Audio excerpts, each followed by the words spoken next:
कि ना? अरे मुझसे क्या छुपाती है पगली? ये बता, कल शहर में रविशंकर का प्रोग्राम है, तू नहीं जाएगी क्या? मेरे रवि का प्रोग्राम हो और मैं ना जाऊं? वो मेरा प्यार है, उसके गीत मेरी जिंदगी है, मैं जरूर जाऊंगी। तू गांव से बाहर न जाए इसलिए गजेंद्र ने तुझ पर पहरा लगा रखा है। रवि तक पहुंचने के लिए मैं मौत का पहरा भी तोड़कर चली जाऊंगी, तो गजेंद्र क्या चीज है? मैं जाऊंगी और जरूर जाऊंगी।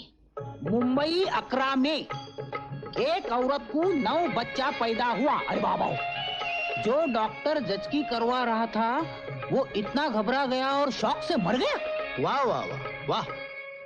हमारे बुजुर्गों ने सीने पर गोलियां खाकर इसलिए आजादी हासिल की थी कि हमारे देश में कोई और पैदावार बढ़े या ना बढ़े, लेकिन बच्चों की पैदावार खूब बढ़े। वाह डैडी वाह, एक्सीलेंट। जब आप फौज में थे तो बंदूक से गोलियां चलाते थे, आप रिटायर होने के बाद गहराई वाली बातों की गोलियां चला रहे हैं। हाँ बेटिया। डैडी, जब नारायण अखबार पढ़ता है तो ऐसा लगता है कि जैसे हम ऑल इंडिया रेडियो से समाचार सुन रहे हो। नारायण, तुम एक काम क्यों नहीं कर लेते? क्या? टीवी के खाली खोखे में बैठकर खबरें पढ़ा करो, ऐसा लगेगा कि टीवी से न्यूज़ आ रही है। देखो बहन, ऐसा मस्करी नको करो, मेरे को बहुत लाज लगता है। साहब मैं चाय लेके आता हूँ। जाओ, जाकर जूस ले आओ। ठीक है। डैडी, मैं आपसे बहुत नाराज हूँ। क्यों बेटी? सुना है कल आप फिर कार चलाने की जिद कर रहे थे। क्या मैं अंधा हूँ इसलिए तुम्हें मुझ पर रहम आ रहा है? नहीं डैडी, मेरी सिर्फ आंखें मरी है बेटी, हिम्मत नहीं मरी, इसलिए मुझ पर रहम मत खाओ। अब तो तुम वकील बनने वाली हो। अगर कोई इंसान तुम्हारे पास अपनी सजा माफ करवाने के लिए आए तो क्या तुम अदालत में रहम और हमदर्दी के बल पर उसकी सजा माफ करवा सकती हो? कभी नहीं, कभी नहीं। सिर्फ तुम्हारी तालीम, तुम्हारी अकल और तुम्हारी हिम्मत उसे माफ करवा सकती है। और बेटी, तुम आंखों से देख सकती हो, दिमाग से सोच सकती हो, लेकिन तुम्हारा यह अंधा बाप दिमाग से सोच सकता है और देख भी सकता है। हाय भारती। हाय। अरे भारती, तू तैयार है ना? हाँ। तो चलना। पहले ये बताओ कि तुम सब लोग कहाँ जा रहे हो? डैडी, हाँ। आज रविशंकर म्यूजिकल नाइट है। हम लोग बहुत दिनों से उसका इंतजार कर रहे थे। अगर आपकी इजाजत हो तो हम जाएं? हाँ हाँ, जाओ जाओ। Thank you daddy. बड़े टाइम पे लेके आए, बहुत प्यास लगी थी। लाओ। ये तुम्हारे लिए नहीं है, ये बहुत कमती है, तुम्हारा पूर्ण नहीं। तुम्हारी प्यास बुझाने के लिए फायर ब्रिगेड को ही बुलाना पड़ेगा। ये भी बोल नहीं सकते प्यास बुझेगी या नहीं। अच्छा चलो, टाइम हो गया। साथ जूस।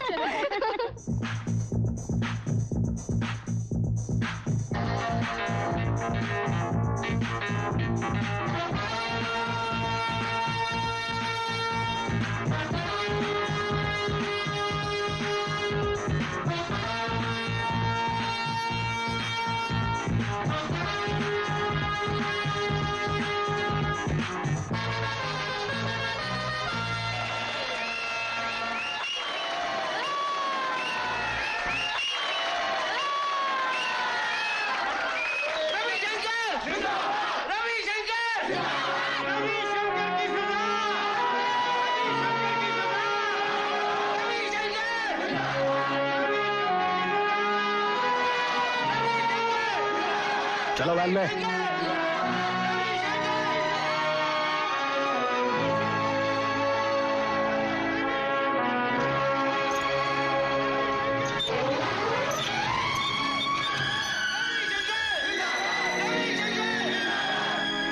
नमस्ते मैडम। नमस्ते।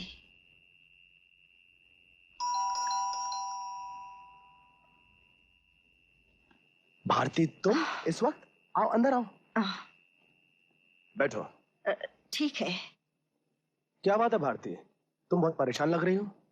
मैं रविशंकर के बारे में तुमसे कुछ पूछना चाहती हूँ। रविशंकर? क्या?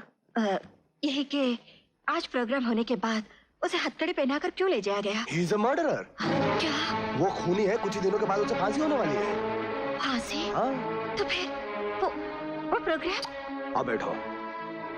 उसने सरकार से दरख्वास्त की थी कि मरने से पहले वो अपाहिज अपंग गरीब लोगों की सेवा करना चाहता है, उनके लिए प्रोग्राम करके फंड इकट्ठा करना चाहता है। सरकार ने उसकी दरख्वास्त मंजूर कर ली। ये ओ क्या कर रही हो? ऐसे बहुत ढोंगी पैदा होता है इस दुनिया में। अब उसे छोड़ो, बताओ क्या पियोगी? चाय, कॉफी या? अभी कुछ नहीं। अगर ये बात आप हमारी शादी होने के बाद करती तो शायद हम खुश हो जाते, लेकिन आज तुम कितने दिनों के बाद आई गुड हो। नाइट। उठो बहन जी उठो, सूरज निकल के 2 कलाक से ऊपर हो गया है। नहीं रे मेरी माँ, मेरे को ऐसा मत सताओ, नहीं तो मैं चाय के प्याली में डूबकर खुदकुशी कर लूंगा। अरे क्या है, सुबह सुबह मेरा दिमाग चाट रहा है। साहब मेरा जिंदगी चाट जाएगा, उठो। क्या है? कुछ नहीं, ये चाय लाया है, चाय पढ़ लेना और अखबार पी लेना। नहीं उल्टा हो गया, उल्टा हो गया। अब ये अखबार।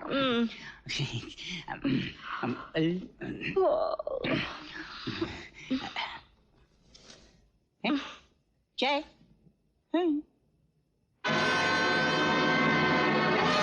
रवि बाबू, रवि बाबू, नहीं, तुमने खून नहीं किया, तुमने खून नहीं किया। मैं शपथ लेके बोलता है, तुमने खून नहीं किया, तुम निर्दोष है। मेरे कुछ नहीं मालूम, मेरे को कुछ नहीं मालूम, मेरे कुछ नहीं मालूम। नारायण, क्या हुआ? किसके बारे में बात कर रहे हो? हाँ? बहन जी, ये रवि बाबू कुछ नहीं किया है, ये निर्दोष है। मैं आई जी शपथ लेके बोलता है, ये कोणाचा खून नहीं किया है, ये किसी का खून नहीं किया है। तुम रविशंकर को जानते हो? हाँ हाँ जानता है, ये मेरे गांव का है ना। पहले तुम ये बताओ, कल तुम्हारी बेटी कल्पना कहाँ गई थी? वो तो पड़ोस के गांव में जो मंदिर है ना, वहां गई थी। झूठ बोलते हो तुम। कल वो शहर में रविशंकर का प्रोग्राम सुनने गई थी या नहीं? जीजा जी वो ज्यादा भोला बनने की कोशिश मत करो दयाराम, मैं तुम्हारी रग रग से वाकिफ हूँ। तुम सिर्फ अपनी जबान से मिठास टपकाते हो, वरना दिल में गालियां, आंखों में पर्चियां और पेट में बम रखकर मेरे घर में आते हो, है या नहीं? अरे क्या बात कर रहे हैं जीजा जी आप? मैं क्या, मेरी गालियां क्या, मेरी छुरियां क्या, मेरा आपका मुकाबला क्या? अब शेर है, मैं कुत्ता हूँ, आप हाथी है, मैं चूंटी हूँ। और यही चूंटी गांव की इज्जत की जमीन को खोखला कर रही है। तुम्हारी बेटी कल सारी रात रविशंकर के साथ गुजार कर आई है। ये शरीफों का गांव है, तुम्हारी बेटी के इस कदम से सारी जमाने की उंगलियां हमारे गांव की तरफ उठ सकती हैं। अपनी बेटी के बढ़ते हुए कदम रोक लो, वरना बाप बेटी दोनों को चक्की में डालकर घुल लगे गेहूं की तरफ पिसवा डालूंगा, समझे? रुक, सच बता, तू रविशंकर के प्रोग्राम में गई थी या नहीं? पिताजी मैं गई थी, मुझे मालूम है। अरे कितनी बार तुझे मना किया कि उस रवि के बच्चे के प्रोग्राम में जाने की कोई जरूरत नहीं। तू जानती है उस गजेंद्र सिंह की नजर गिद्ध की नजर है, सांप के कान है उसके, और साथ है उसकी पागल कुत्ते की। आइंदा तूने कभी ऐसी गलत हरकत की ना तो वाकई वो मुझे जान से मार देगा। पिताजी और उस कमीने के हाथों मरने से बेहतर है कि मैं खुद ही फांसी लगा के मर जाऊं। पिताजी पिताजी पिताजी दरवाजा खोलिए। पिताजी पिताजी पिताजी पिताजी रुक जाइए। पिताजी ऐसा मत कीजिए, मैं आपके हाथ जोड़ती हूँ। पिताजी मुझे माफ कर दीजिए, ऐसा मत कीजिए। मेरे मरने के बाद तेरा इरादा बदल जाएगा। मैं उसे कभी नहीं मिलने जाऊंगी। पिताजी रुक जाइए। पिताजी, रामू, गोविंदा, अंसारी, जल्दी आओ। सदाकत, कोई बचाओ, मेरे पिताजी खुदकुशी कर रहे हैं, वो फांसी लगा के मर रहे हैं। जल्दी आओ, चलिए जल्दी।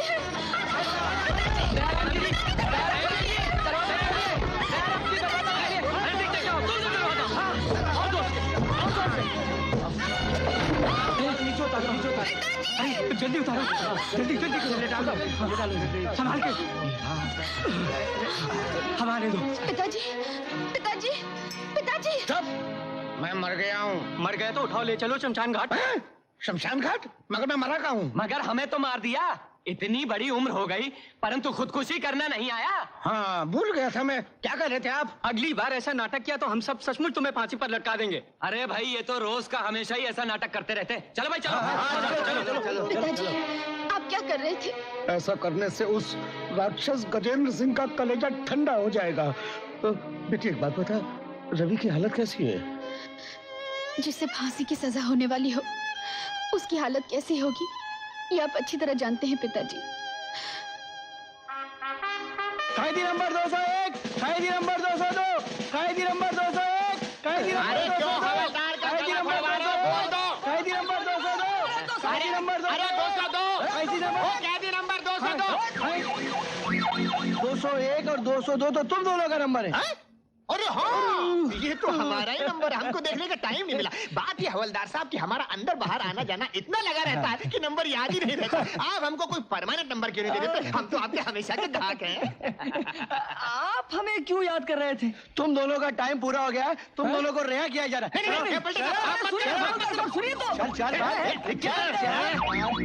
पलटा कहेगा हवलदार। अब क्या करें? अरे दया करो भाई, दया करो, दया करो बाबू, दया करो, दया करो बाबू, दया करो।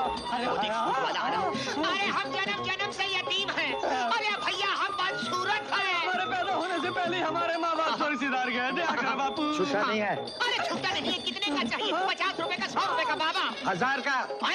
1000 का? एक के आगे कितनी बिंदियां होती हैं 1000 में, मालूम है? 4।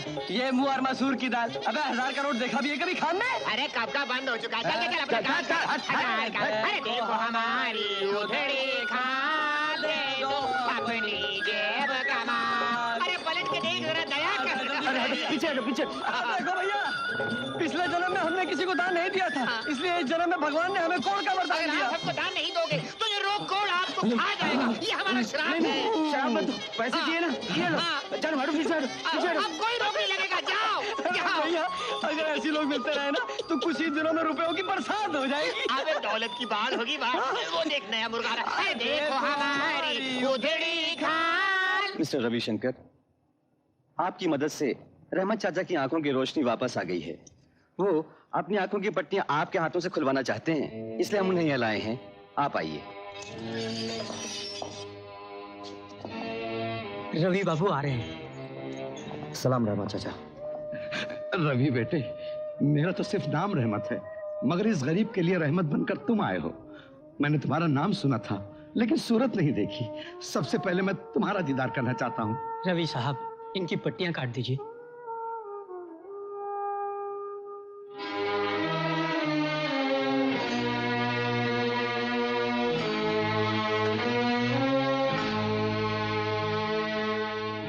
अब आहिस्ता आहिस्ता आंखें खोलिए।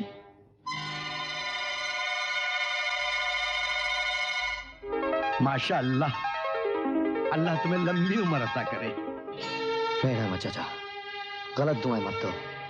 उम्र की किताब तो खत्म हो गई, अब ऊपर जाने का वक्त आ गया। नहीं बेटा, ऐसे अच्छे लोग इतनी कम उम्र में इस दुनिया से उठ जाएंगे तो ये दुनिया गुनाहों के बोझ से टूट जाएगी।